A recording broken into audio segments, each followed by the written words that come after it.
मागील 5 वर्षामध्ये अभिमन्यू पवारसाहेबाच्या काळामध्ये समाधानकारक कार्य झालेले नाही.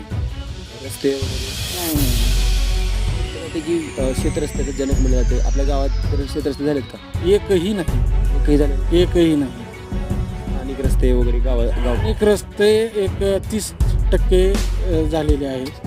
पण जे शेतरस्त्याचा जनक म्हणलं जातं ते एकही रस्ता झालेला नाही. तुमच्या गावापर्यंत ती योजना म्हणजे त्यांचं ती काय काम आहे पोचलेलं हां, पोचलेलं नाही. मला काय म्हणायचं, येणाऱ्या निवडणूक जी असेल आता जी आहे निवडणूक, यामध्ये जे कोणी नेते लोक येतील आपल्या गावामध्ये त्यांच्याकडे तुम्ही कोणत्या समस्या मांडताल? गाव पातळीच्या जी समस्या आहे त्या कोणत्या समस्या मांडसाल?